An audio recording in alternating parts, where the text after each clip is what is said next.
Hello, students. Welcome to Bedside Assessment of the Patient, Part 1, Chapter 16. Let's delve right into it.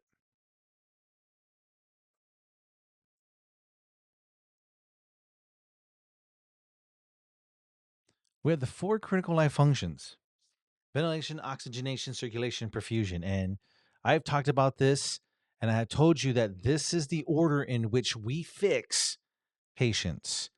So, our main thing is ventilation, moving air in out of the lungs. We want to make sure that we have ventilation with our patients. And what causes ventilation or what helps air move throughout the lungs is a respiratory rate and tidal volume. Now, you will remember that respiratory rate and tidal volume equals minute ventilation. So it's easy to say that minute ventilation can help us move air in and out of the lungs. Chest movement, big deep breath versus shallow breathing. Okay, that's still going to get us ventilation and our breath sounds. If we have rhonchi, crackles, diminished breath sounds, or normal breath sounds, those are going to definitely help us move in and out air into our lungs. Next one is oxygenation. So, oxygenation is basically getting oxygen into the blood. That's it. So we want to make sure that the blood is saturated with oxygen so that as it travels and it gets to its destination, it is able to offload the oxygen to the tissues and cells and organs that need it. So what helps oxygenation is an increase in heart rate. So you'll start to have an increased heart rate when you guys climb the stairs, when you guys are walking from lot C all the way to the campus. So, any type of exercise, you have increased heart rate because the body is using up a lot more oxygen and now it needs more. So, that's why we have an increase in our heart rate.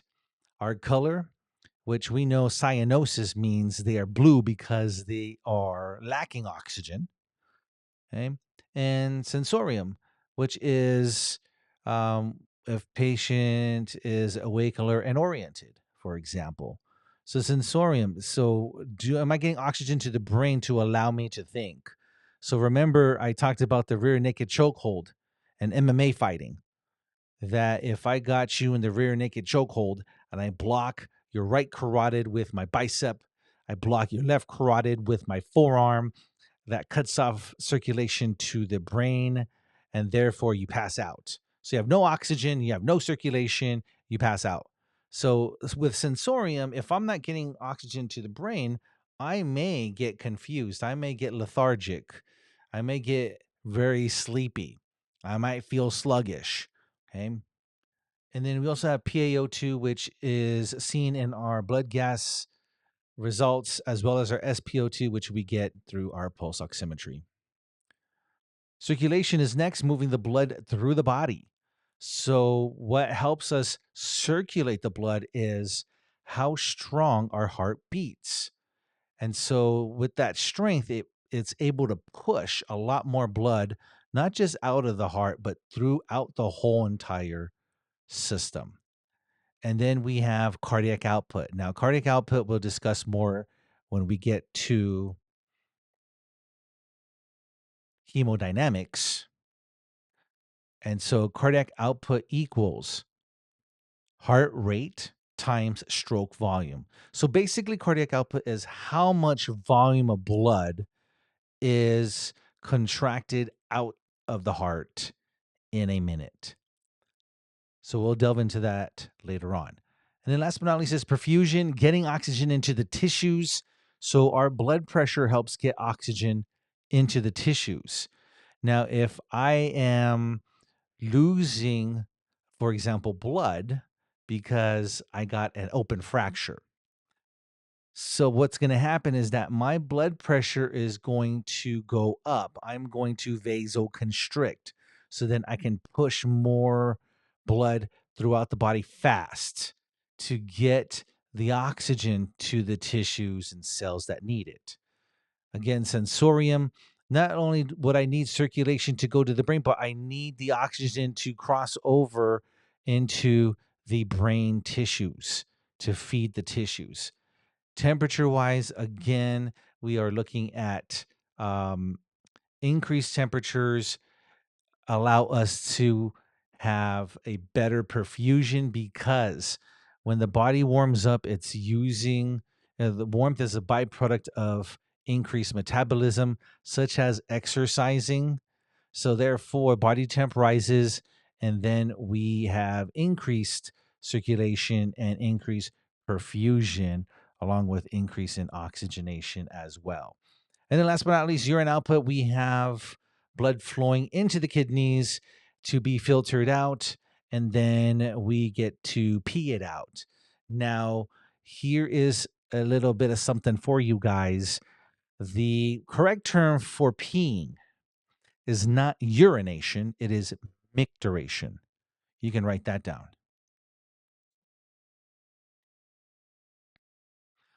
So now let's move into the patient chart. So the patient chart has a couple of things. We have admission notes. Within the admission notes, we have the admitting diagnosis. Why are they here?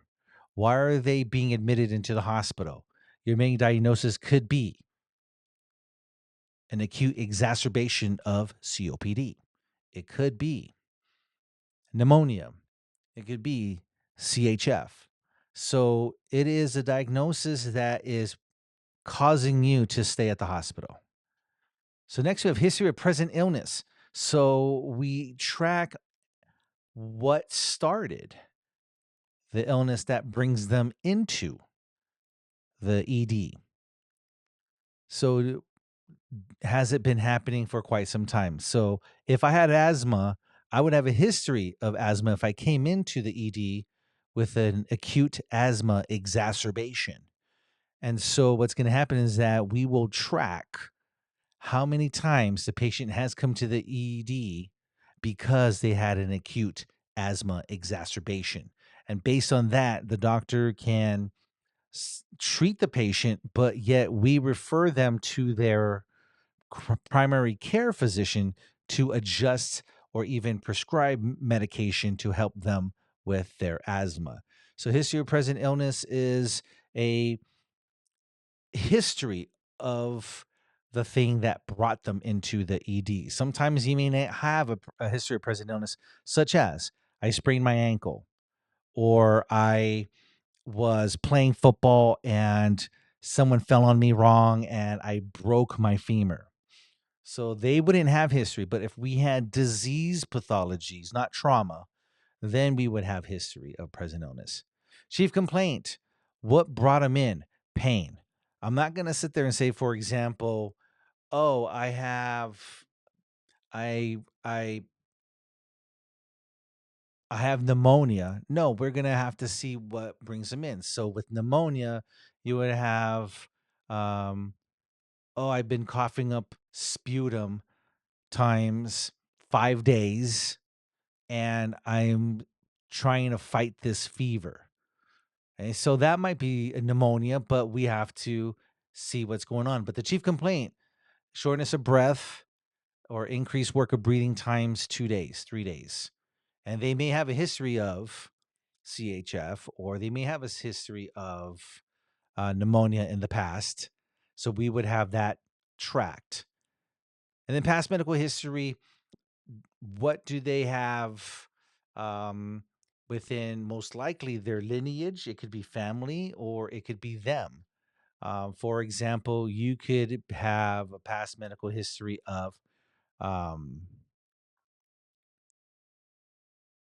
well, but if it was family, it would be something like arthritis, or like rheumatoid arthritis, um, diabetes, hypertension. So that'd be a that would be past family history, but past medical history, that could be you've been having a lot of instances of some type of viral infection. So that could be a past medical history, or you've been getting a lot of, for example, um, bacteria that causes pneumonia. If I'm an older patient, I'm gonna have a lot more pneumonia. So I may have past medical histories of previous pneumonia cases. Last but not least, current medications. What medications are you currently taking?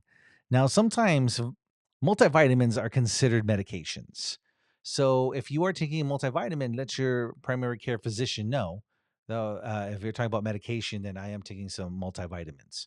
They'll jot it down, but it's technically not medication. They're looking for something like albuterol, um, Duoneb, like any type of corticosteroids such as Pulmicort, things like that. So they're looking at some medications, pharmacological medications. So signs versus symptoms. Signs is objective. The way you can look at this is that you can see signs, you can feel symptoms. So signs are objective information, things that we can see or measure. So color, you look at a patient, you can see their color. You can see if they have edema in their arms or their legs. You can look at blood pressure because it's up in the monitor. Same with the pulse.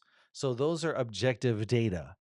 So then symptoms are subjective. So remember, I talked about the two different patients coming into the ED, and I did my theatrical performance of someone who's actually in pain versus someone who's in pain, but yet they're not showing it. So pain has been very, very controversial because the signs may not be there. They objectively, they're not showing the signs that they are in pain, but subjectively, they are telling you they are in pain. So then it's a question of, do you want to help them, or you're thinking that they are frequent flyers to your ED and they just want pain meds. And again, we talked about the reversal aspect of these types of patients, where they had a drug that just took away all their pain, and they've been having pain for such a long time, and that this one drug got rid of all of that pain. They were able to move without feeling pain. They're able to bend, they're able to twist, they're able to reach. They can do things and not feel that constant pain. And so I had asked you guys, would you want that drug again? Yes, you would. And you guys had said that. So pain would be subjective information. Dyspnea, they're having difficulty breathing. That could be a subjective information because they may think that they're not, but then when you look at them, they really are. Okay. Nausea. Yeah, you just make this funny face. And what's wrong? Oh, I'm feeling nauseated. So, I mean, I can pretend I'm being nauseated, or I actually am. So again, subjective. And then muscle weakness. Do I really have muscle weakness, or am I being lazy and I don't want to get out of bed? Okay, that's how you guys feel sometimes, and I feel for you because sometimes I want to pretend I have muscle weakness, but I'm just lazy. So that's subjective information. It's something that's told to you, and that's where you're sitting there thinking, are they telling me the truth or not? All right. So next is occupation, employment, history, or hobbies. Now, you only ask this if it's pertinent. So if I have somebody that has this chronic cough that they've been getting for such a long time, they have so much secretions. They're coughing up thick and tenacious secretions. And it may be because it's the environment that they are exposed to. So here it says coal miners. I did also mention if you're a woodworker, you can be inhaling the wood dust. Or let's just say you are a maid and you have your own business and you're cleaning places, and sometimes they don't clean very well and it gets all dusty and it's hard for you to breathe in it. But you don't wear a mask because you're sweaty and you got to breathe, and you're a mouth breather, and the mask kind of traps the heat and the funky smell that your breath produces, and so it gets caught in the mask, and you're just like, that's gross. So you take off the mask and you start inhaling all the dust. So that could definitely be something that could trigger any type of breathing issues. Allergies, Primarily, this is more medications. So you might see something in the chart that says NKA. That just means no known allergies, or NKDA, no known drug allergies. Okay, so once you see that, then they're okay. But you want to check the allergies because they could be allergic to albuterol, which is a drug that we normally give. And if they are allergic to it, you don't want to give it. Okay, so don't do it. Prior surgeries. So, have you had any surgeries in the past? So, let's say this patient had a history of a mastectomy to the right breast. Now, when you have a mastectomy, you do not want to do a blood draw on the side where they had the mastectomy. So, if it's on the right side, you don't want to do an ABG on the right as well. Or let's say that they had a surgery and now they have a PICC line, which is a peripheral inserted cardiac catheter line. Or let's say that their kidneys are failing and they have a dialysis shunt. So those are the things you want to know, because with a dialysis shunt, you can't draw blood on the right side or wherever the shunt is. For your PICC line, you can't draw blood where the PICC line is located. Same with the mastectomy. So you have to look at those types of surgeries and you have to make sure that, okay, if it's on the left side, then I cannot do an ABG or a blood gas on the left side. Okay? Vital signs, very important. And I talked about the trifecta, the respiratory rate, heart rate, blood pressure. You also want to look at temperature too, because if they're spiking a fever, that can mean something. That means bacterial infection or viral infection. We don't know. Okay? And then your SpO2, what is their oxygen saturation? Are they getting enough oxygen, or do you need to supplement oxygen with your various repertoire of O2 devices? Then we move into physical examination. This is where we want to touch the patient. Okay, so we're inspecting any type of chest rise. We're inspecting how they are breathing.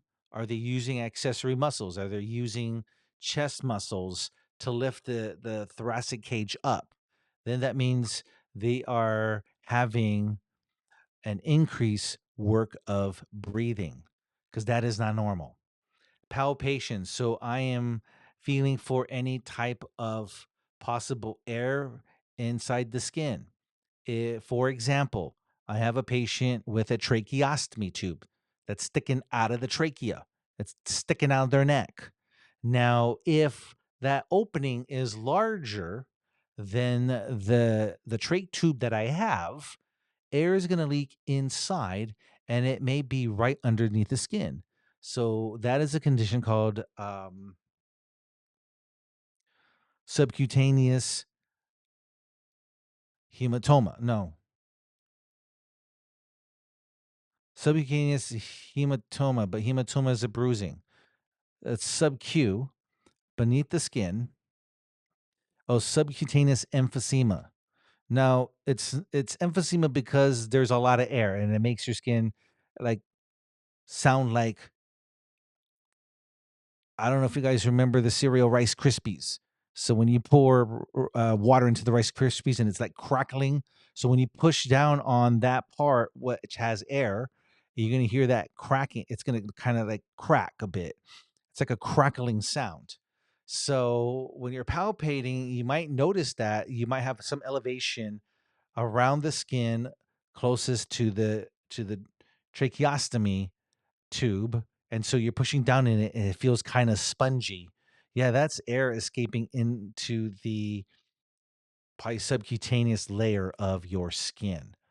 Okay, so we do palpate some areas if we need to see if there is any air trapping. Percussion. We do diagnostic percussion. So we tap around the chest. So if there is sound, if it sounds like a dull sound when you tap, that means there's some type of mass. It could be either a cancer mass, it could be secretions, it could be fluid. And then if there's a lot of air, it's going to sound very hollow. So we do percussion or diagnostic percussion. And you guys will learn that, I think, next term or in term three. Last but not least, auscultation. This is where you need your ears. Okay. So, like I said, never trust a respiratory therapist that do not carry their stethoscope. How are they going to assess lung sounds?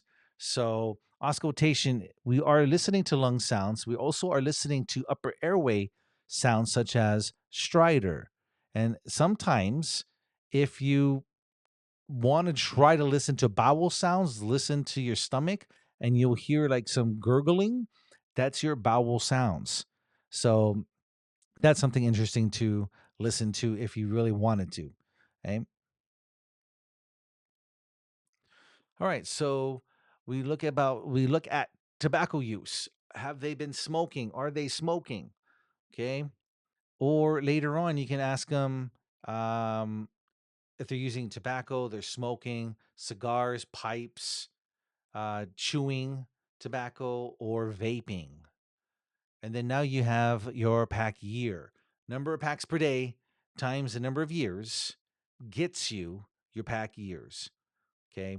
So that just basically tells you that how much they've smoked throughout the years. So the higher the pack years, the worse most likely their lungs are. Okay. And then last but not least, are they taking any type of nicotine replacement therapy? So if they feel like they want to get off smoking cigarettes, they'll throw in the nicotine patch as a replacement because sometimes you get that sensation that you want to smoke, and so they'll throw in the gum or the patch to circumvent that feeling. All right. In your chart, you also will have advanced directives. Now, these are instructions telling the practitioners, such as nurses, doctors, and us as respiratory therapists, what you would want to do if you cannot make any more decisions. For example, I'm aging and I'm aging ungracefully, meaning to say, for example, I have dementia through Parkinson's. I have Parkinson's disease, so I'm shaking and I have dementia. And as the dementia gets worse and my Parkinson's gets worse, I may not know who you are anymore. I may not know who my loved ones are. So when that happens, that's when the person listed in the DNR, durable power attorney for medical decisions or living will, that person that's designated to make decisions, they're going to turn to that person and say, "What do you want to do with your loved one?" And so DNRs do not resuscitate. So no cracking of the ribs, no compressions, no emergency medications, no intubation, no non-invasive positive pressure ventilation. Nothing of that sort. You let the patient pass with dignity. Okay. And so one of the things that you guys will possibly be a part of is terminal extubation, where the person who is responsible to make decisions for that person, for the person who is the patient, they may say, you know what, I don't I don't want to see my loved one suffer. Suffering means they see how we crack the ribs. We see how we intubate. And we're rough. We're really rough. Why? Because we got to break that rib cage in order to create the cardiac output needed to circulate blood, which may have some oxygen still attached to hemoglobin throughout the rest of the body. So they may see that and they may cry and they may say, you know what, stop. So they may say, you know what, I want them to be a DNR, do not resuscitate. And that's where we let them pass away with dignity. And so with terminal extubation, they may say, you know what, I don't want it. I want to what they call pull the plug. I want to stop all rescue efforts and let the patient pass with dignity. So, as part of terminal extubation, what you're going to do is you are going to remove the endotracheal tube, and then they will start to gasp, they will have difficulty breathing, and then they will pass. And that is part of what we do. It's terminal extubation. Now, do not intubate. So that means I can't stick a endotracheal tube down your trachea. So if I can't do that, then we can default to something called the non-invasive positive pressure ventilation. And we have um, a machine called a BiPAP that we can use. So instead of putting a tube down someone's trachea, we can put a mask over the patient. And then we can set pressure. So it's going to push air into their lungs and help them breathe. So that's non invasive versus sticking a tube down someone's trachea, that is invasive. So if they say do not intubate, then we can still go ahead and put them on BiPAP and we can still provide ventilation support for that particular patient. Now, there's other advanced directives. You will hear something called a chemical code or slow code. And if you guys are working in the hospital, you might have heard that already. So, chemical code is basically where the nurse pushes emergency drugs, but the loved one does not want any chest compressions or does not want the patient to be intubated. Now, that is horrible decision because you need to do compressions to help circulate the medication throughout the body. So if I don't provide chest compressions and my nurse pushes emergency drugs, it's just going to stay in the arm. So the thing is that they don't want to see their loved one get their ribs broken. They don't want to see a tube down their trachea. They want to feel like they've done something to help them. And so that's where the chemical code, chem code, or slow code comes in. And it's not on there, but that is another thing that you will see in the clinical setting. A living will and durable power of attorney. So you're definitely going to need some legal documentation for that. So you have the living will, which basically, if it's dealing with life decisions, uh, you yourself are saying, this is what I want to do. If I am not of sound body and mind and I start coding, let me go. So that is more of your living will. Your durable power of attorney for medical decisions, that is a documentation determining somebody in your family, it could be next of kin or whoever you trust, they will make the decision for you. So that is your difference between living will and durable power of attorney for medical decisions. Hey, so like I said before with you guys, I have a living will saying if I am incapacitated and um I cannot make decisions for myself, unplug me, let me go. And that is my living will, and I do have that. I think I created that maybe 2-3 years ago. Okay, so that's something that I know you guys, the young guys, you don't want to deal with, but as you're getting older, this is something that you have to start to consider.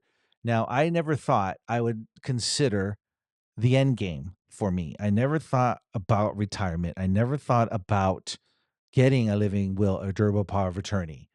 And so the fact that I'm doing it now, dang, that makes me feel very old. All right, so in the chart, we also have respiratory orders. This is where you get to see what the doctor wants, and he writes it down there. So, first and foremost, the type of treatment. So, is it through nebulizer? It is a multi dose inhaler, a dry powder inhaler. So, it will tell you how to dispense the medication. Frequency is how many times a day do we need to give it? So Q4 is around the clock. So every 4 hours for 24 hours. Okay. Um, Q2 is every 2 hours around the clock. So it could be nighttime and you're still giving it. Right? TID, that's 3 times a day. So we're going to divide that into 3 times. So if my first med pass is at 7 o'clock, um, so then the next one would be, let me think real quick. This is math. So you're going to give it every 8 hours because 3 times 8 is 24. So if I give it at 7, next time I give it is 3 o'clock in the afternoon. And the last one would be 11 o'clock at night. Okay. And again, you can probably adjust that if you need to. And then last but not least, BID twice a day. You are looking at every 12 hours. So if I give the medication at 7 a.m., then the next time I give it is 7 p.m. Okay. All right, medication dosage and route of administration. So it's going to show you the medication name, the dosage, and your route. Albuterol 2.5 milligrams via handheld nebulizer. That's what the HHN stands for. And then last but not least, the physician needs to sign it. Now, if the physician gives you a verbal order, you would have to write verbal order, but you also have to put an RB. So it's going to be like VORB. Um, it stands for vo- uh, verbal order, read back. So anytime a doctor gives you an order, you have to read it back or you have to say it back. So then he can say yes. So that is the confirmation.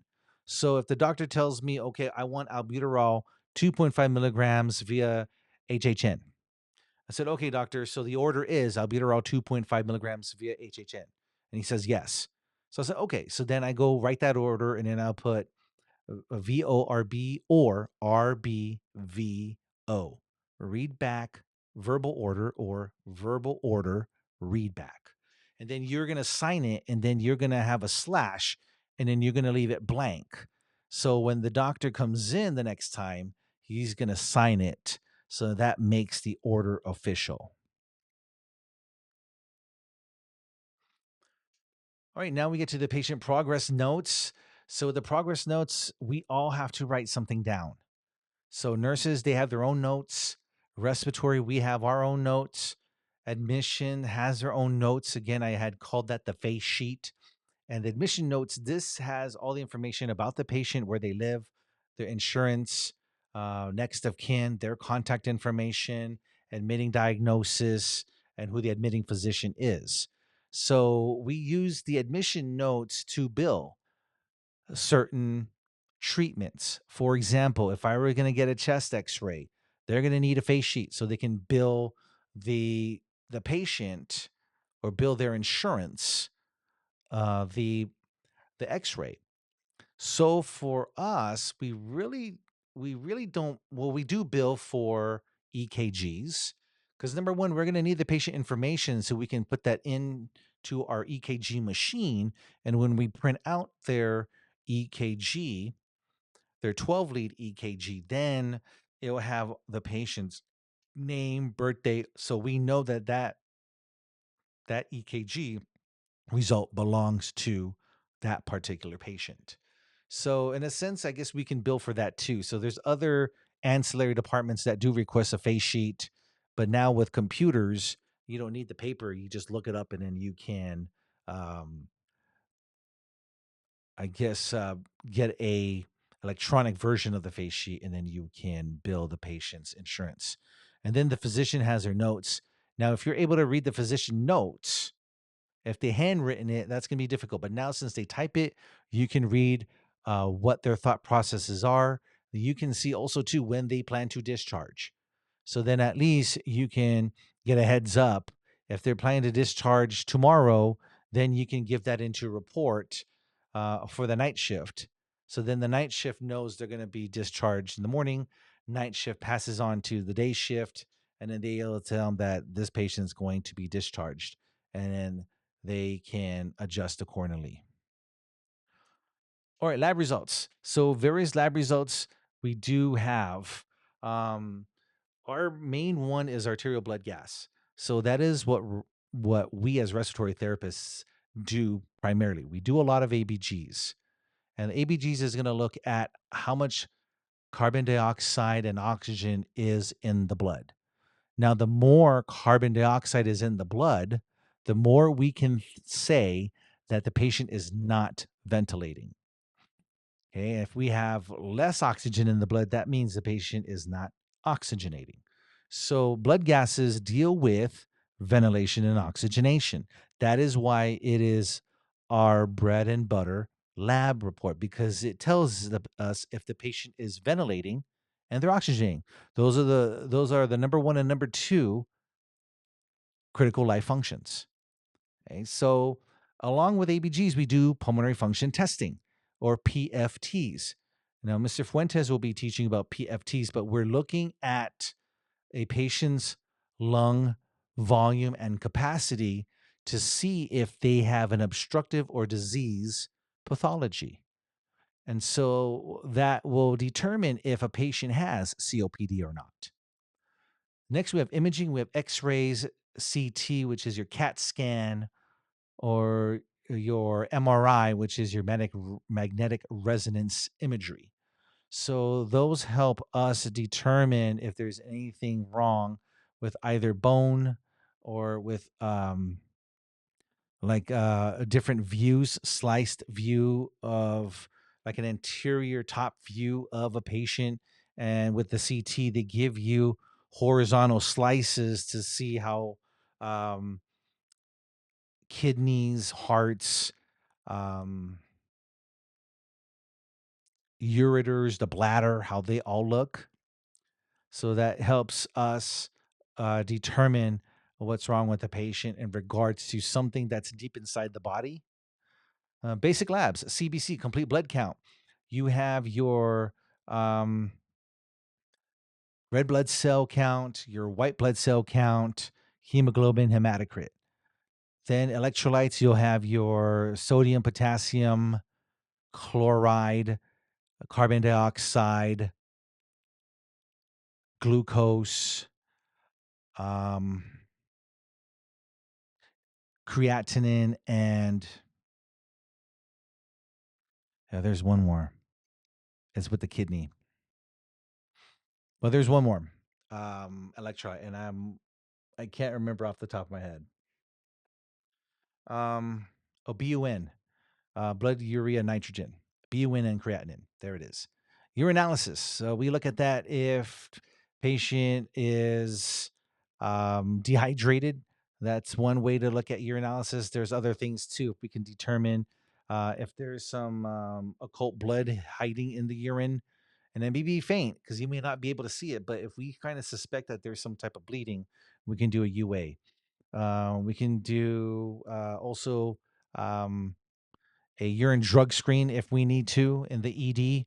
We will either do a dipstick.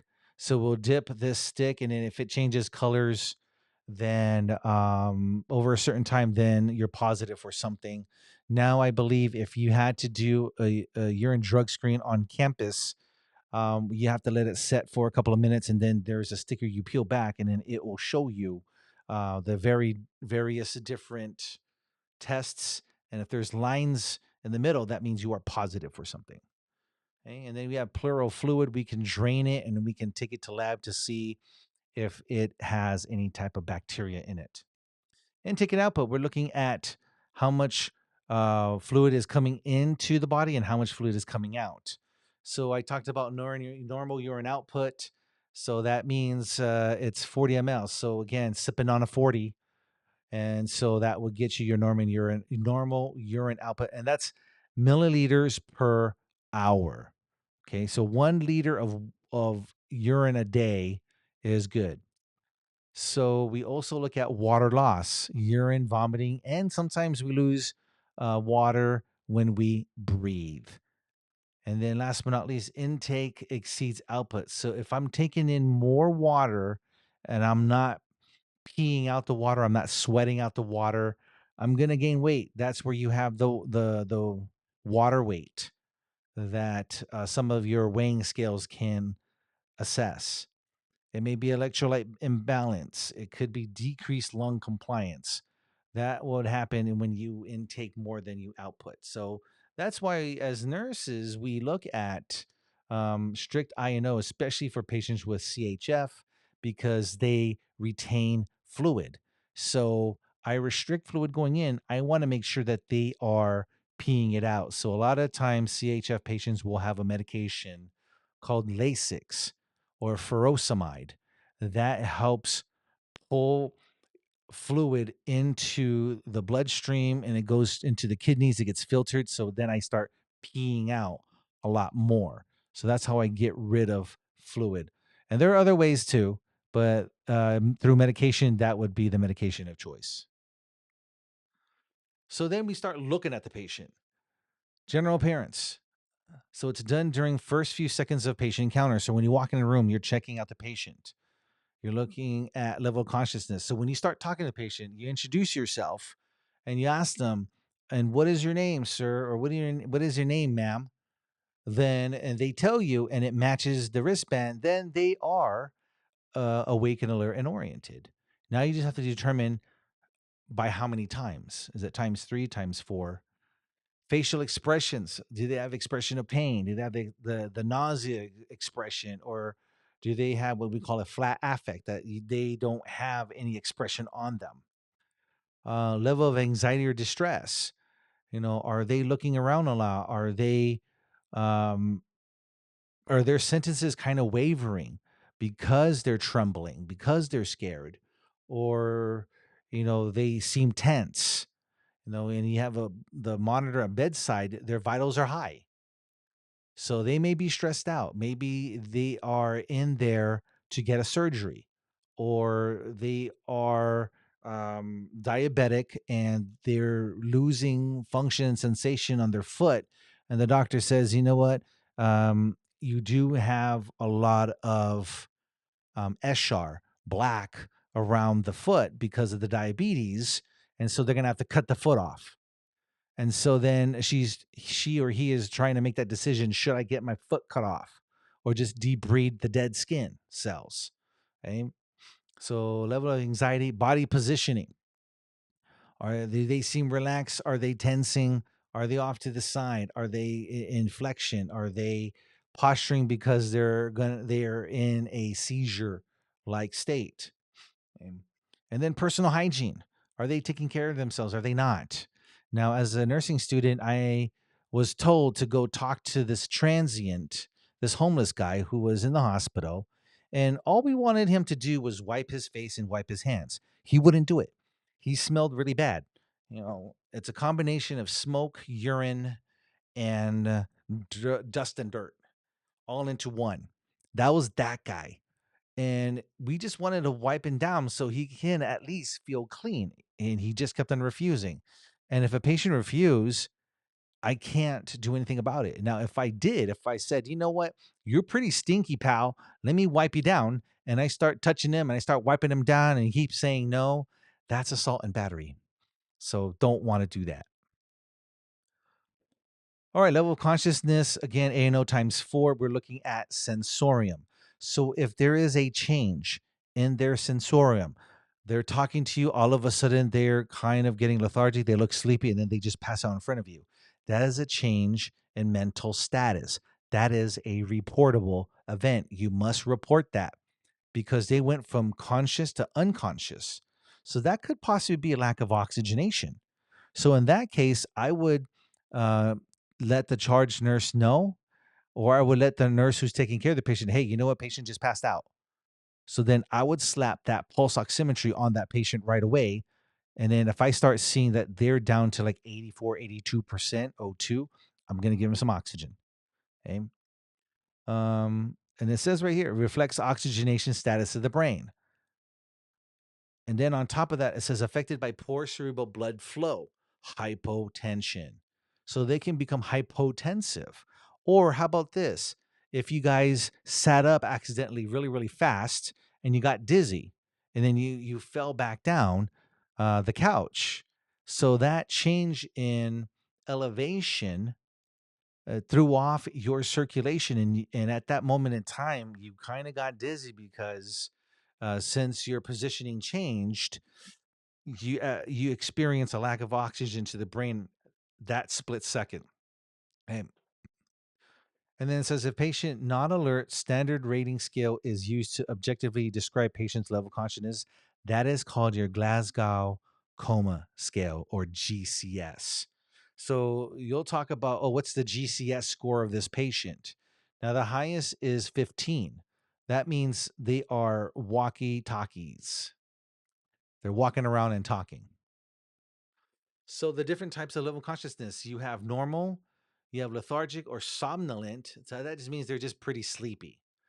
Okay. And so that may be due to sleep apnea, where they may have obstructive sleep apnea. So the tongue blocks their airway during their sleep. And so they start snoring, okay? Or excessive O2 therapy for COPDers.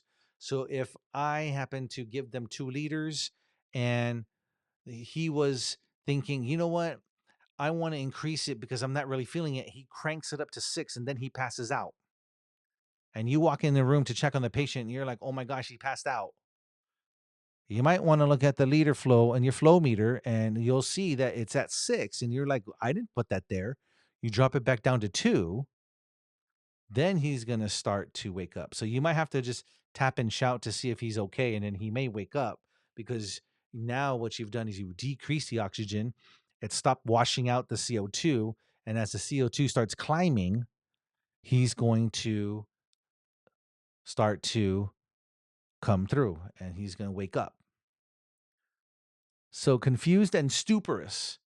So response inappropriately. So they can be overdosed on some type of drug, or they are drunk. ETOH is basically ethyl alcohol, and that is just our way of saying that they are drunk. So in the ED, you might hear someone say, okay, we got a patient ETOH coming in 5 minutes per medic. So then now oh great. Like for me as a ER tech, I knew I was going to babysit this guy. He's going to need sleep and vitamins. And so the issue with ETOH patients is that they want to try to get up, they want to try to go home. And if you tell them no, because they're going to stumble and possibly fall and hit their heads, then they may be combative. And that's where you have to call your code gray. Semi-comatose, they only respond to painful stimuli. I did show you guys how to check for pain. Either it's a sternal rub or you pinch down on 2 fingers that is holding a pen in between. So that's how I was taught as an EMT. But then as a nurse, I would do the sternal rub. Obtunded, drowsy state, and aspiration risk. So they're very drowsy to the point where they could vomit and breathe it in. So if I happen to be laying down on my back and I'm drowsy and all of a sudden I vomit and I don't turn my head, I'm going to breathe my vomit. And now my vomit, which is full of gunky, gross possible germs, is going to go into my lungs, which is nice and sterile. So then that vomit can either burn through some of my lung tissue because it has some stomach acid, or it may have some bacteria in it. And now I got a bacterial infection. And last but not least, coma says does not respond to painful stimuli. So you just can't respond to anything externally at all. All right, we talk about interview techniques. So when you are interviewing people, you have different social spaces. So when you introduce yourself, you're 4 to 12 feet. Most of the time, when I introduce myself, I'm at the door frame. I knock and I say hello, good morning, and then I introduce myself as I'm walking to the patient. Or sometimes I may stand at the foot of the bed and introduce myself. And then when it's time to do my assessments, to ask questions, I will go around the bed and be close to them. And then it says use appropriate eye contact, meaning to say that you want to be looking at them. So if they had some type of burn to the face, or they kind of have some kind of cuts on their face. You don't want to stare at that. They may be um, self aware about that. And they just feel kind of uncomfortable if you're staring at things. Or they may have this very large pimple that it needs to be excised in the OR and you keep staring at it.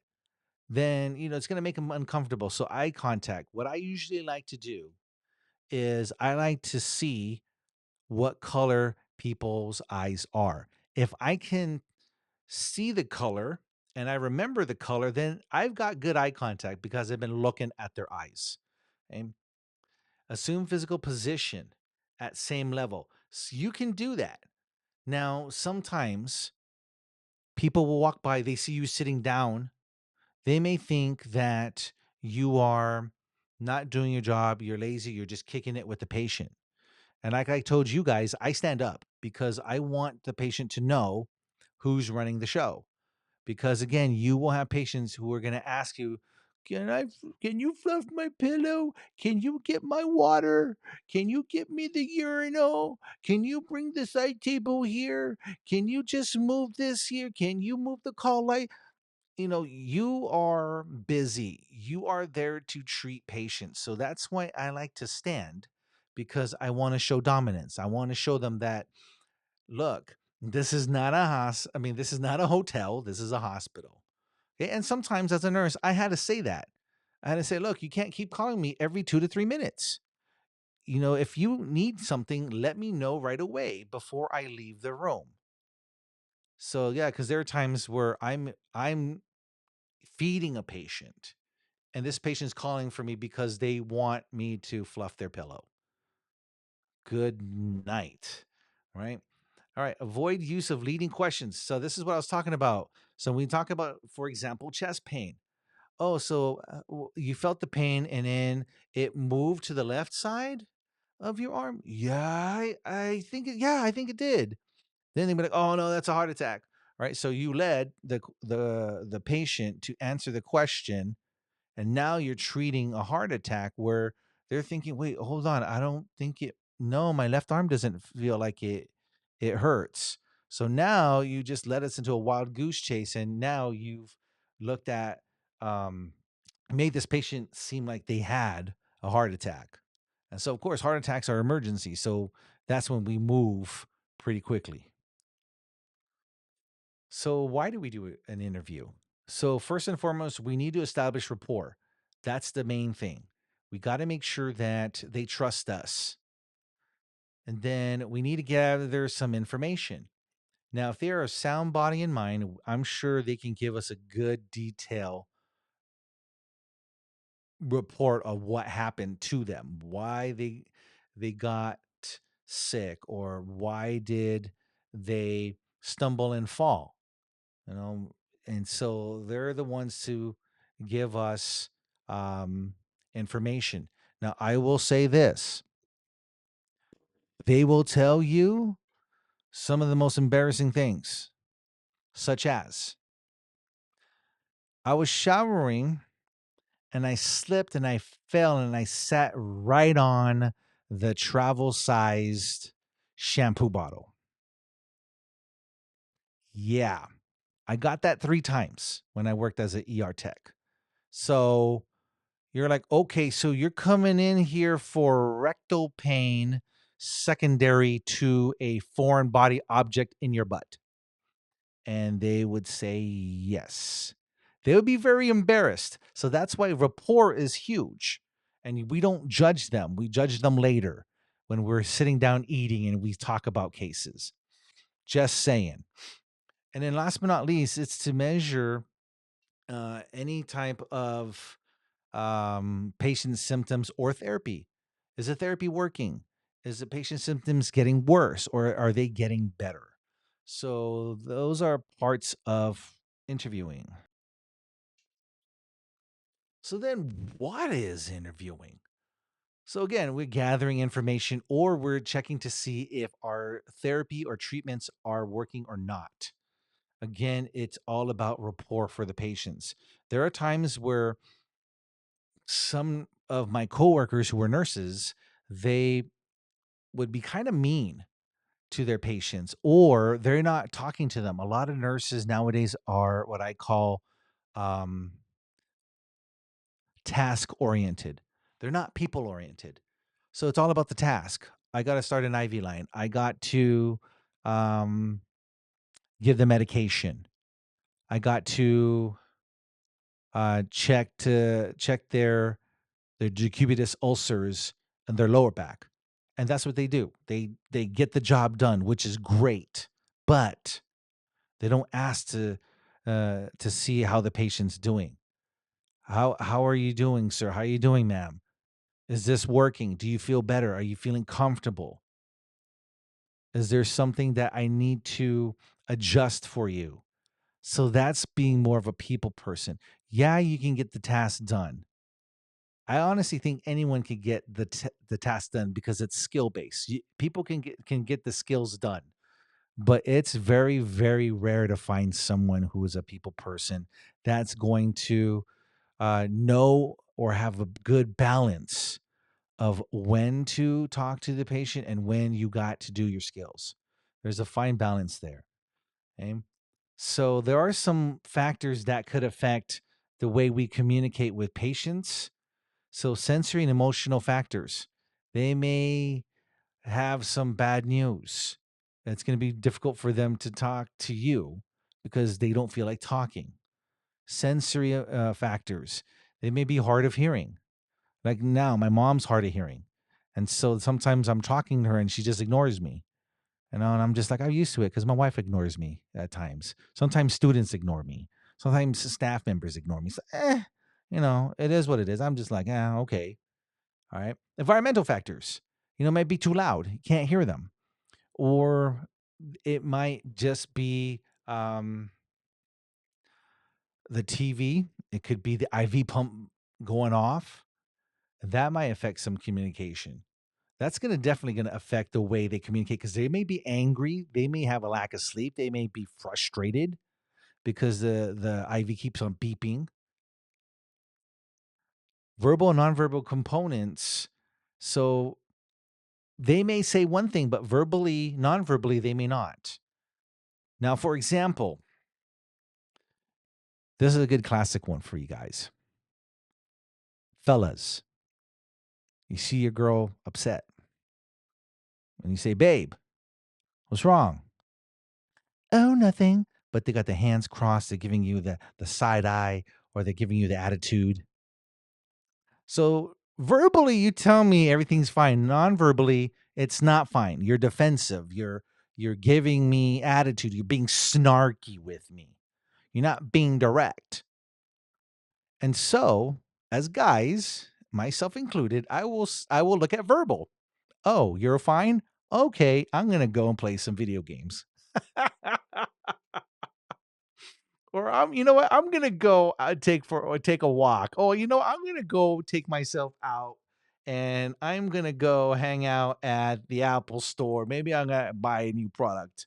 Who knows, right? But you're gonna go do your thing, right? Okay. Well, you're fine. All right. Well, okay, and that's how guys are. So when you're looking at principals and interviewing for medical field, you can't do that. You got to look at okay they say they're at 11 out of 10 pain, but non-verbally, they're not wincing, they're not guarding, they're not um, giving you the like a facial expression that they're in pain.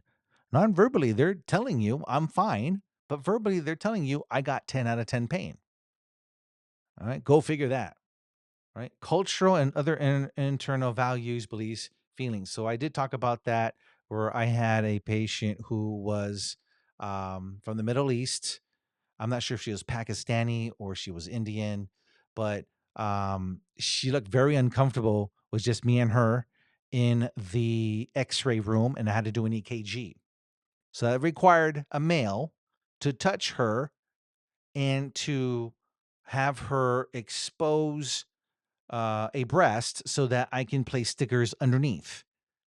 So, of course, me being very culturally sensitive and I am very good in observing and assessing, that is when I offered if I could get a female to do the EKG. And she was a pre op patient. And so she was happy and ecstatic about that. And so I was okay with it. It was less work for me. Teehee. Structure and technique for interviewing. All right, so let's take a look at some common questions. When did the symptoms start? How severe? So then that's the scale, 1 to 10. Usually that's more for pain. Okay? Where on the body is it? So if we're talking about chest pain, is it on the middle of the chest? Is it on the right side, bottoms? Where is it? What seems to make it better or worse? All right, so it's better when if I sit down. It's worse when I stand up. Okay, sit down. Has it occurred before? And if so, how long? Okay, so we want to see if there's a past medical history. If not, this is the first time it's happening. Okay, so now we got to start treating signs and symptoms here. So, common cardiopulmonary symptoms: dyspnea, difficulty breathing, okay, or the sensation of breathing discomfort by patient. Again, that's subjective. They may look right to you, but then they're sitting there saying, I'm having trouble breathing." That may be so, but they may not express it. Okay. Most important symptom: RT is called upon to assess and treat. Patient has dyspnea times 3 days, times 5 days. Okay.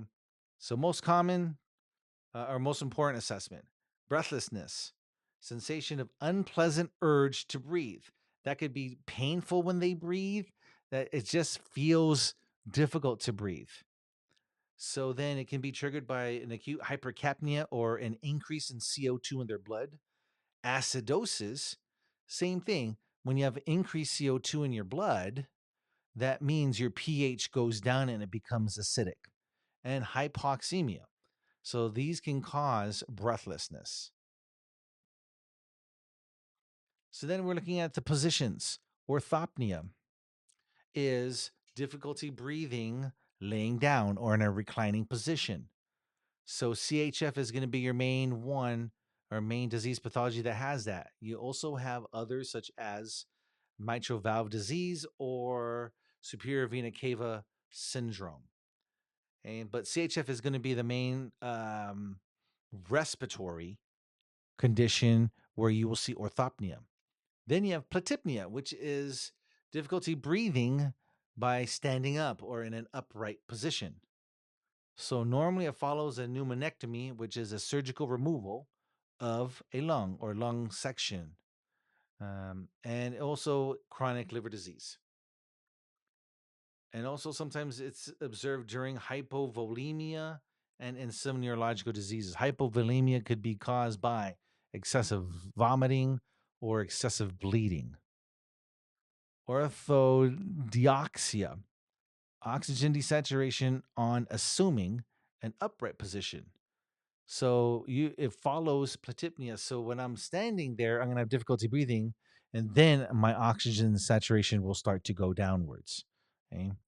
Trapopnea, when a patient with unilateral lung disease lies with the affected side down. So we talked about that. If I position the patient where the bad side is down, that means the good side is going to be up, and therefore it's going to have better gas exchange. And again, it's usually for CHF or pleural effusion patients. All right. So when we talk about dyspnea, so we need to categorize the sensations depending on the aspect of breathing, such as if I say wheezing, is it inspiratory wheezing or expiratory wheezes? Okay, so if we're talking about respiratory drive or lung volume, those are other designations of categorizing sensations. So then we can ask the patient too, quality and characteristics of the dyspnea.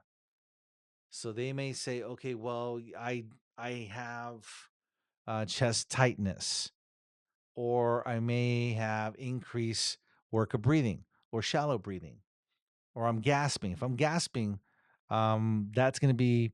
I would probably say that might just be an emergency because gasping, you're breathing, well, you're struggling to get air. Okay. Patients with CHF may complain of feeling suffocated because they are full of fluid. Patients with cardiopulmonary disease frequently experience several unpleasant breathing sensations simultaneously. Now, that's what I was telling you guys in lecture before. Sometimes the students think that patients have just one disease pathology and that's it. Uh-uh. They have multiple, and sometimes it hits them all at the same time. And so that's how you can see how one body system can affect other body systems. But for respiratory, we like to say all roads or all pathologies leads to respiratory. So when we're assessing dyspnea, we're looking how the patient can speak. Can they speak in complete sentences? If not, then they may speak in groups of 2 or 3, or they can't speak in full sentences. Okay? Questions should be brief, limited, and intensity of dyspnea and circumstances of symptom onset should be followed up with. And then, of course, you were assessing gross examination of patients' breathing. So you're just looking at how they are, not so much of when you slap an oxygen mask or nasal cannula on them, because that oxygen is going to start slowing down their breathing and their breathing pattern is going to go back to normal. But if they have um, tachypnea, that's probably because they need oxygen. So seeing the way they have tachypnea, do they have excessive muscle use? That means they have an increased work of breathing along with shortness of breath. Okay, so assessment of the way they breathe is going to be huge. So psychogenic hyperventilation syndrome. Patients have normal cardiopulmonary function, but complain of intense dyspnea and suffocation. So sometimes too, you have something called dry drowning. They're not in the water, but they kind of have that sensation that they're drowning. Here, this is more of a sensation that they're suffocating, but for the most part, they're fine. Okay. So it coincides with some symptoms such as chest pain, um, palpitations, paresthesia. So you got some numbness. And then it says anxiety often accompanied by breathlessness and hyperventilation. Sometimes people just get so freaked out that they start to have breathlessness and they start to hyperventilate. Okay. Some of you guys are dealing with that now when you guys are looking at my quizzes. So you start having anxiety. I don't think you're having a panic attack, but you're having some anxiety. But I will say this, anxiety before a quiz or exam is normal. Anxiety to the point that you cannot think straight, that's a problem. Okay. That's a problem. All right. So what we need to do is we need to always approach a situation involving hyperventilation or dyspnea as if it had a pathogenic basis. So again, hyperventilation, dyspnea. So we're looking at tachypnea, tachycardia, possibly hypertension, the trifecta. So anytime someone's breathing in fast and they have dyspnea, I'm slapping that pulse oximetry on them. I'm going to see what their O2 sat is. Now, if it's a COPD and they're doing that, I'm going to grab a blood gas and see if they are ventilating, oxygenating very, very well. And for the 12 lead EKG, they come in with chest pain. That's going to be my very first diagnostic of choice, because if I can see the elevated ST segment, that is called your STEMI, which stands for ST elevated or elevation myocardial infarction. So after looking at their dyspnea, looking at can they cough? So most common non-specific symptom that we can observe is the cough. The cough is very important because it can clear airway. So that is the way that we protect our airways. And so with cough, it could be also triggered by situations either external or internal of the body. Internally, it could be inflammation, it could be mucus. I could have breathed in a foreign material, Or if it's external, it could be some type of noxious gas, like methane gas, like a passing of gas, like a fart, right? Or often impaired in patients with some type of cardiopulmonary or neurological disease. Okay. It could also be neuromuscular. It could also be post op.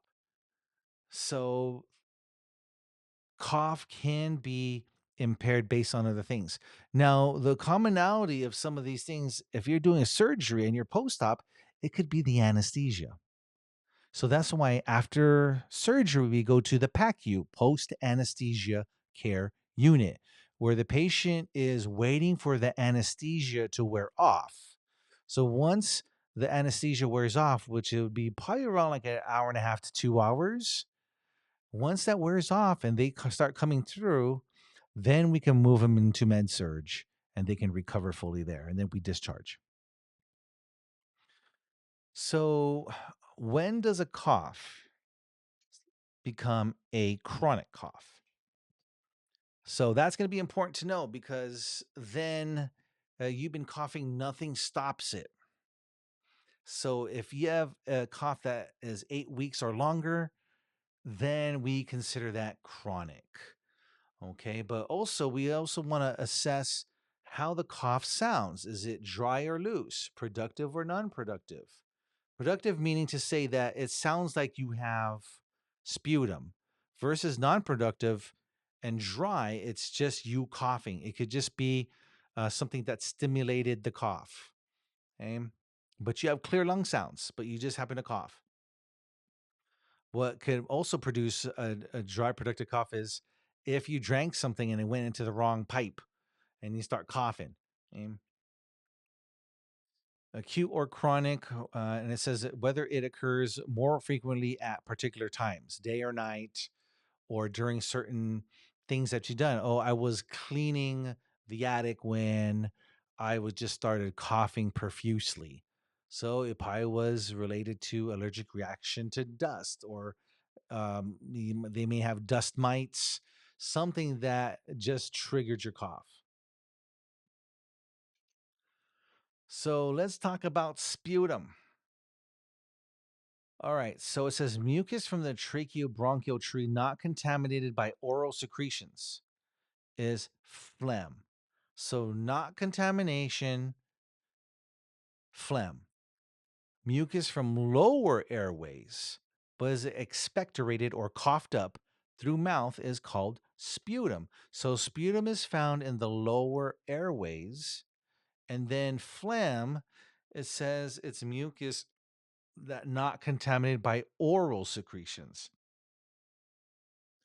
So then sputum can have pus cells and be purulent.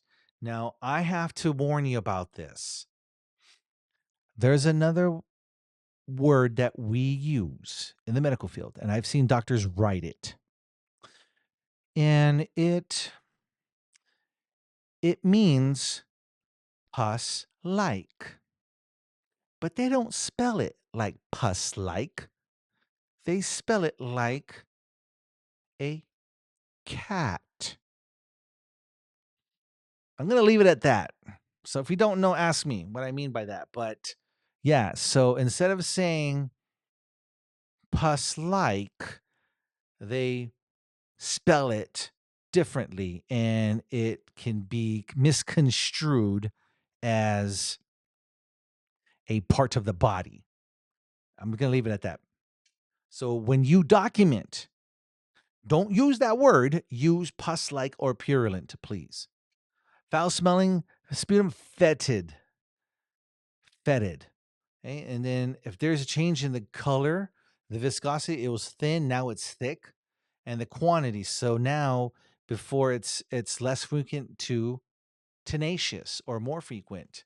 That may mean pain. So the color of the sputum tells the story of what's happening to the body. So clear is normal, mucoid, which is white and gray, that's chronic bronchitis. Yellow, that's presence of WBCs inside, and that means you got a bacterial infection. Green, stagnant sputum or gram negative bacteria. brown or dark that had some old blood that was stuck in your tracheobronchial airway, or it could be an anaerobic lung infection.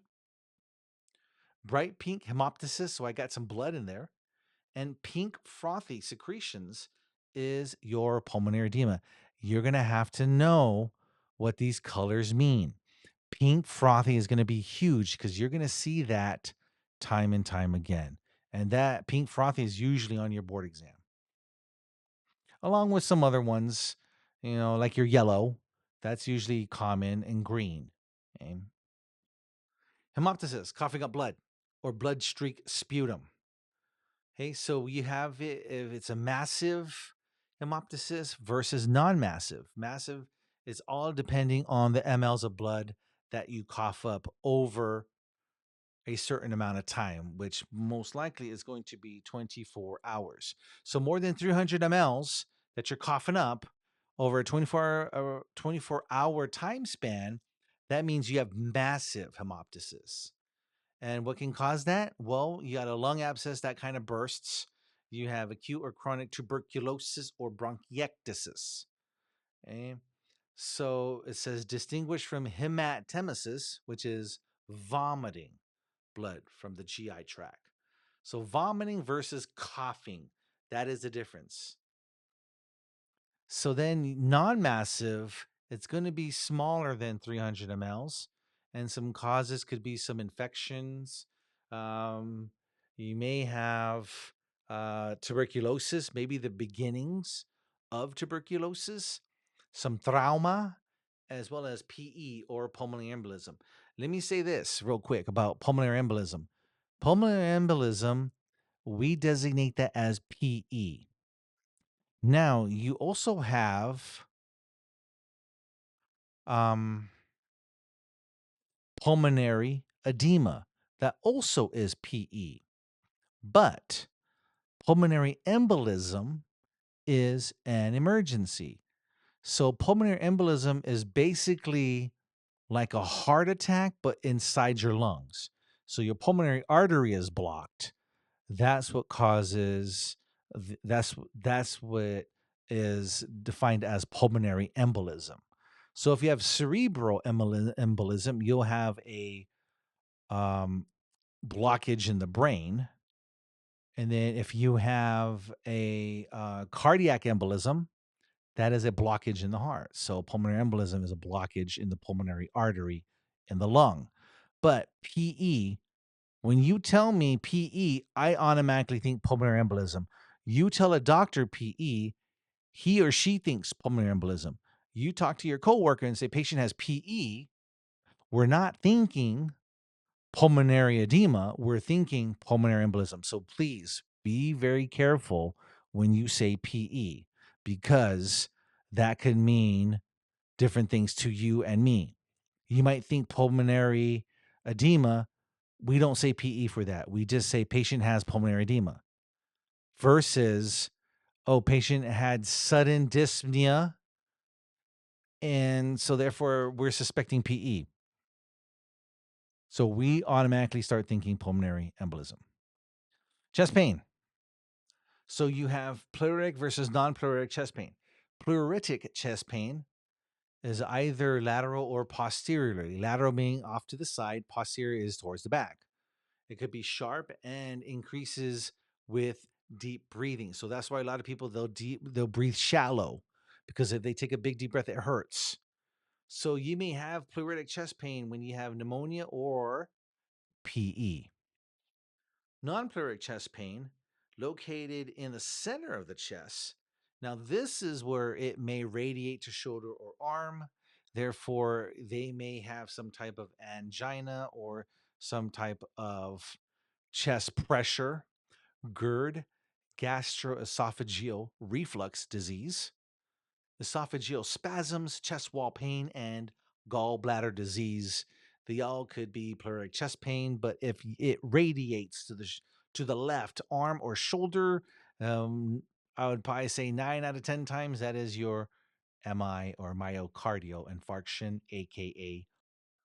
So body temperature And I drilled this into your guys' head. 98.6 Fahrenheit, 37 degrees Celsius. So hyperthermia or hyperpyrexia.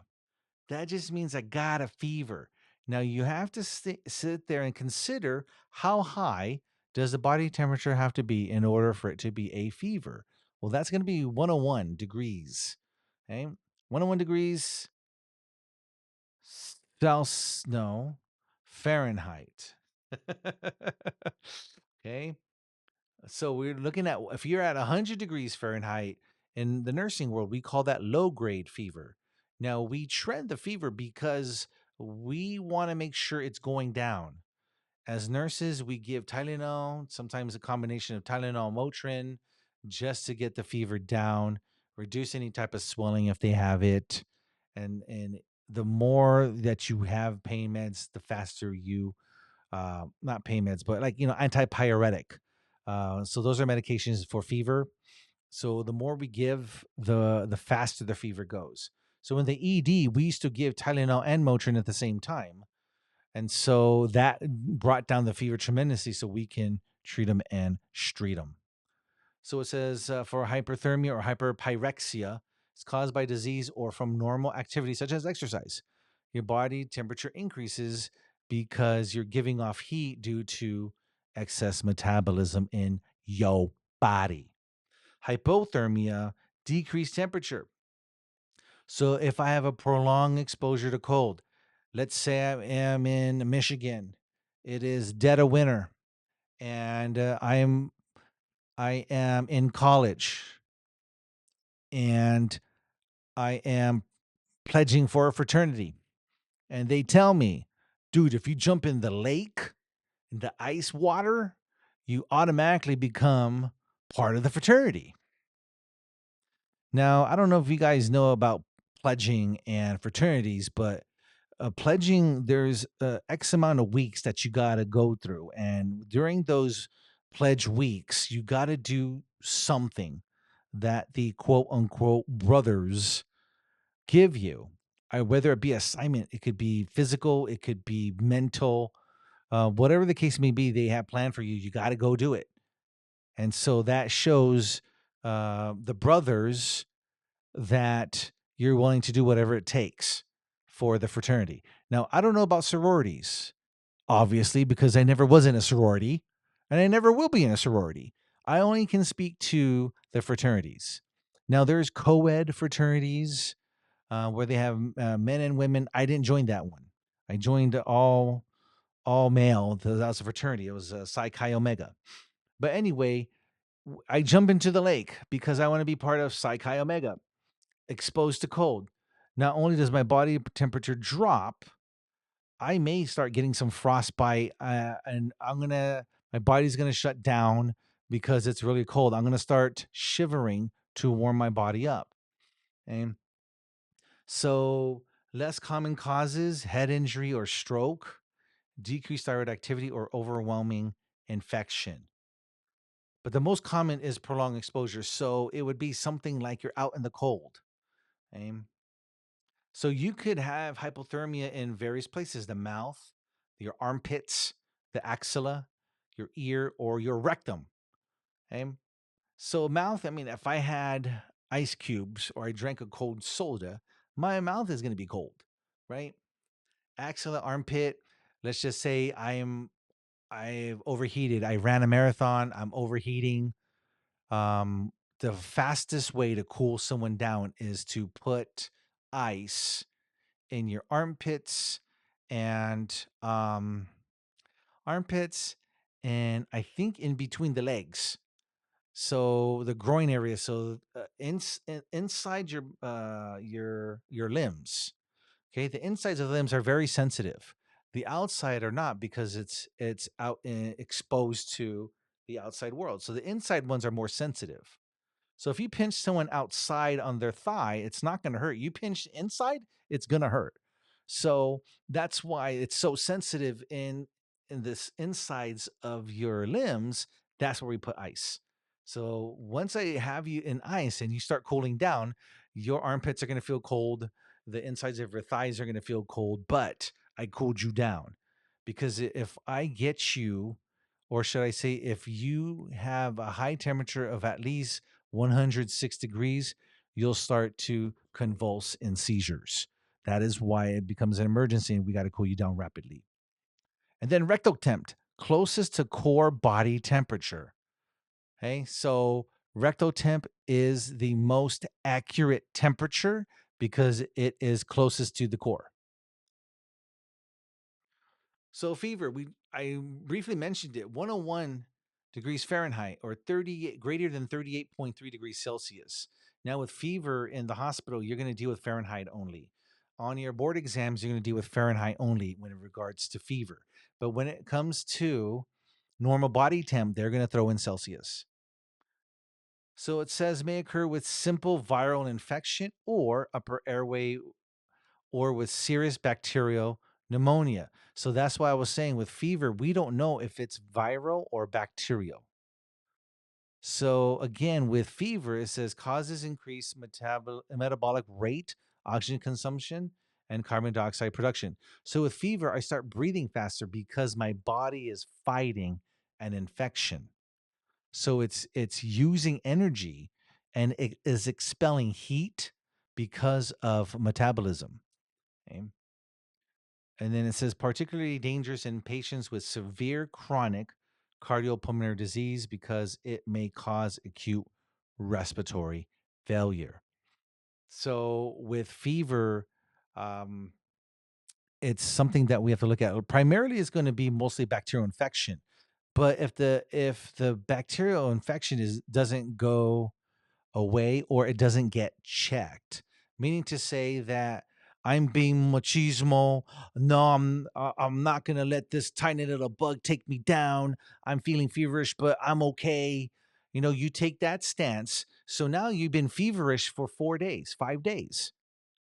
So what does that mean? The bacteria possibly um, grew, and now it might start wreaking havoc all over your body. So then when you come in, you have a white blood cell count of greater than 20,000. Normal's 5 to 10,000. Greater than 10,000 is going to be your bacterial infection. Less than 5,000 is going to be viral infection. So you're being machismo. You had the fever 4 to 5 days. Oh man, I'm not going to let this fever take a hold of me. And you go into the hospital because you're just like, all right, I just feel horrible. Then it's gonna take longer for us to treat you because you've allowed the bacteria to grow even more. Okay? Switching to pedal edema. Pedal is meaning feet. Edema is swelling. I like to say edamame. So when you hear pedal edamame, when I say that, that means pedal edema. Again, the mispronunciations are for entertainment purposes only. Do not try this at clinic. So edema is swelling. Now, pedal means feet, but it's for lower extremities due to heart failure. So the way the pathology of heart failure works is that the fluid gets backed up and then it stays in the peripheral extremities, like your arms and your legs. That's why you have the swelling. And so there's two types. You have pitting and weeping. Pitting edema deals with the indentation that's left on the skin after you put pressure. So with pitting edema, you can see in the picture, you will see the handprint of somebody that was pushing down on the patient's foot, and the indentation stays. That means that's all fluid. Okay? So when you have weeping edema, that's when it's so swollen that it starts leaking out of the pores of the skin. Okay? So there's nowhere else to go. So the pressure is getting pushed and pushed outward. So it comes out through the pores of your skin. And so when you look at the top right photo, it has 2 millimeters, 4 millimeters, 6 meters. That is how we assess the edema. Is it a +1 pitting edema, +2 pitting edema? So that refers to the millimeters of indentation that the skin is left with after you apply pressure with your finger. So you can see 8 millimeters. That's a +4 pitting. That means there's a lot of fluid in there. Okay? Patients with chronic hypoxemic lung disease usually develop right heart failure due to pulmonary hypertension. So there's a combination of stuff going on here. You have right-sided heart failure, which is another name for is cor pulmonale, and you get cor pulmonale because you get pulmonary hypertension. There's so much fluid in the pulmonary artery that it increases the pressure. Okay? Vital signs. They're vital. They're important. But we can gather those either through a monitor or we can gather them ourselves using our equipment or our fingers if I'm going to grab a pulse. Or I use my eyeballs if I want to look for respiratory rate. Okay, so most frequent vital signs here is your body temp, pulse rate, respiratory rate, and blood pressure. We're going to throw in your pulse oximetry as your fifth vital sign. So there's five vital signs for nursing and for respiratory. The fifth vital sign for respiratory is your pulse oximetry. The fifth vital sign for nursing is pain. So the temp, heart rate, respiratory rate, blood pressure, those are standard for respiratory and nursing. The last one is different for nursing and respiratory. So we're looking at pulse. If pulse is elevated, then we know something's wrong. That is tachycardia. Pulse is lower than 60. It is bradycardia. Normal heart rate is 60 to 100. And we like to check on the radial side. Now, I noticed some of you guys in lab were checking radial pulses on the pinky side. That is your ulnar. So radial artery is aligned where your thumb is at. So when you hold there, you are feeling the pulse. Now you don't want to press, you want to gently place your fingers because if you press down, you could occlude the artery and then you were not going to feel anything. Okay? So when we look at a pulse rate, we're checking the pulse for not just a rate, we're counting it based on time. We're looking at the rhythm of is it regular or irregular? Is it beating consistently or is it inconsistently? And strength. You may hear weak, thready versus strong and bounding. My pulse is strong and bounding when I drink coffee. Everyone's pulse is strong and bounding if you ran, like you sprinted 40 yards. You sprint and then you check your pulse, it's bounding. And so for tachycardia, it says treat causes first. So what causes it? It could be exercise, fear, anxiety, low blood pressure. That's just a compensated mechanism. Um, Anemia, fever. So you have all of these common causes. Also with bradycardia, hypothermia, side effects of medication, traumatic brain injury. That could lower your heart rate. So it says spontaneous ventilation can influence pulse strength and amplitude. Slight decrease in pulse pressure is normally present with each inspiratory effort. So when we're breathing, we have pulse strength, and sometimes that pulse strength does decrease,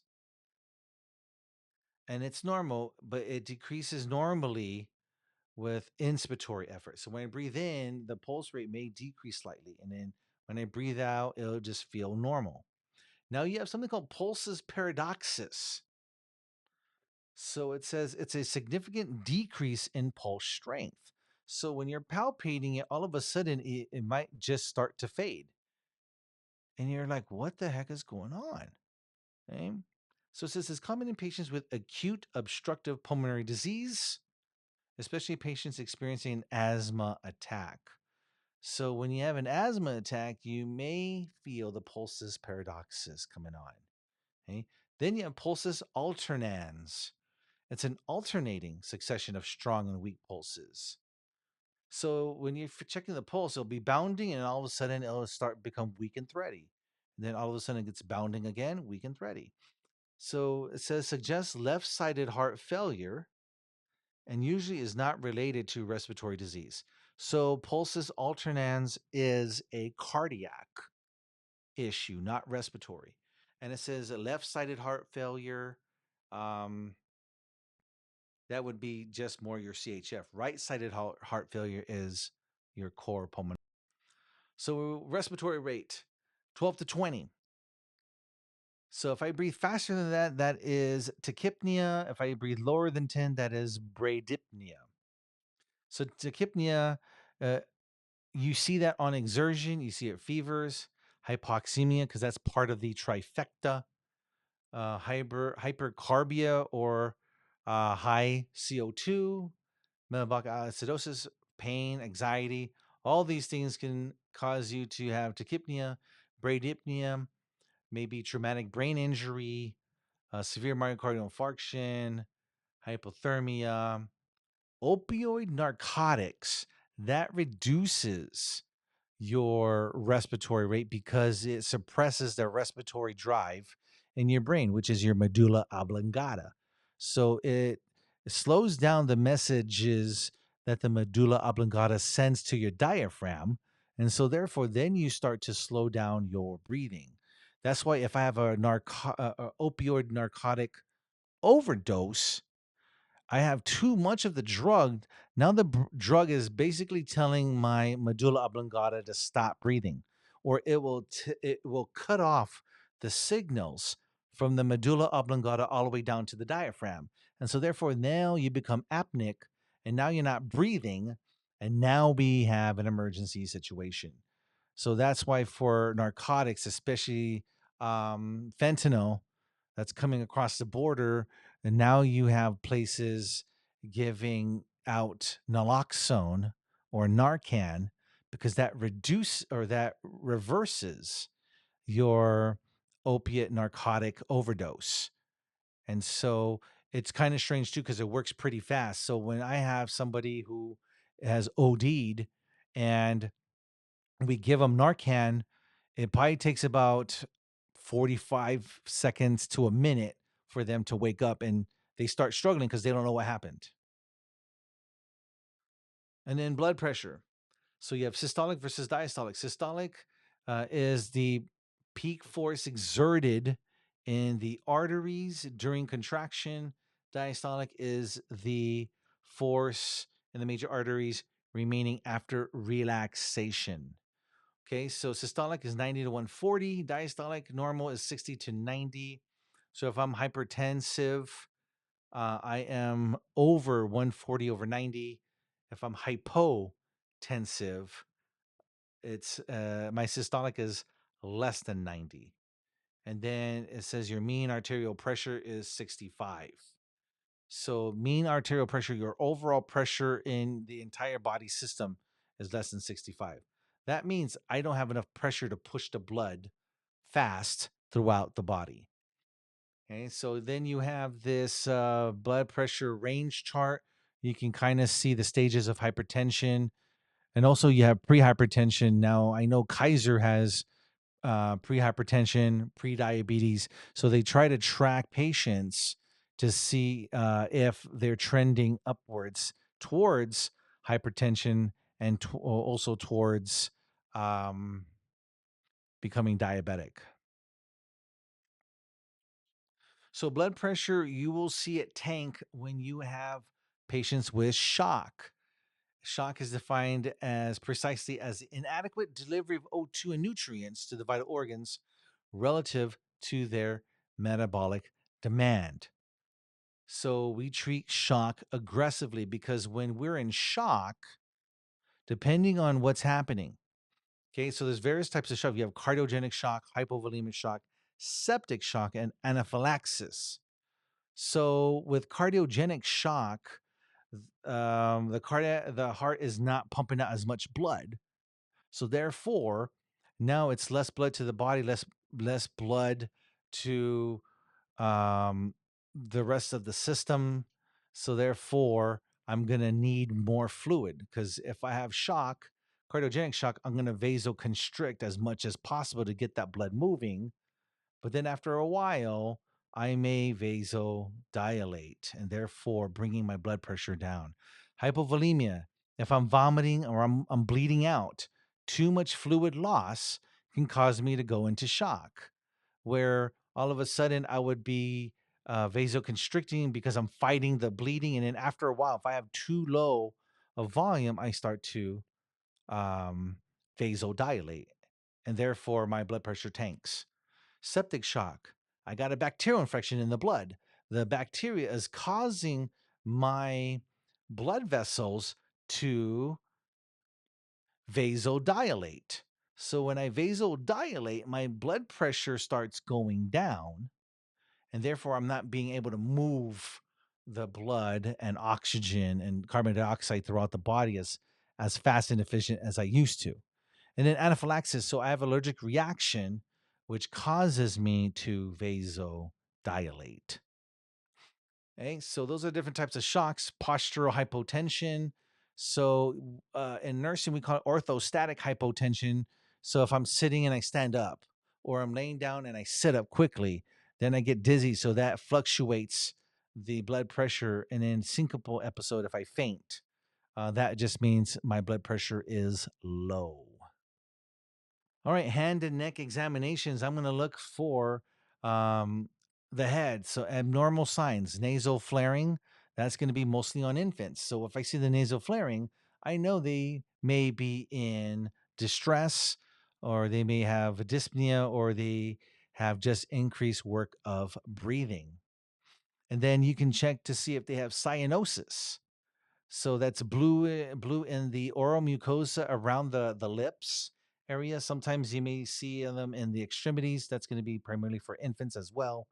That would indicate low oxygen levels. So cyanosis, you may see it in some patients if it's really severe, but for the most part, you'll see it in your in. So when I'm looking at head and neck too, I'm going to be seeing how they breathe. If they are pursed lip breathing, meaning to say that they purse their lips to blow out.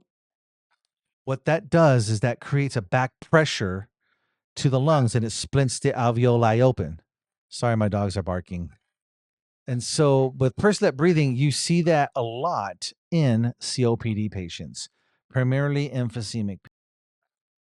So once we look at the head, we're going to start looking at the neck. We're going to look and we're going to feel the neck, especially around the trachea, because if I do have a pneumothorax, what's going to happen is that my trachea is going to shift away from where the pneumothorax is located. And so I'm going to check to see if my trachea is midline or it's shifted. If it's shifted to the left, that means my pneumothorax is on the right. If I have a tracheal shifting to the right, I have a pneumothorax on the left side. And also, I'm going to look for JVD, which is jugular venous distension. So it's the veins on the side of the neck. Now, if they start popping out, then it is fluid being backed up from the heart going back up into the head area. So that would be CHF, or your right-sided heart failure, or cor pulmonale. And so I'm going to also look at the neck for any type of enlarged lymph nodes. They may be infected, or it may have some type of possible cancer. You'll look at some trach scars. Maybe they were trached in the past. Or you're looking at chest scars. Maybe they had a triple bypass surgery, or they may have some type of invasive vascular surgery. All right, guys, that is it. This seems to be very long, but I wanted to be thorough on some things, and I think this gives me the platform to do so. So, hopefully, this helps you guys. If any questions, you may go to tutoring and ask them. If not, then good luck on the quiz on Monday. And with that, I will see you in the next one.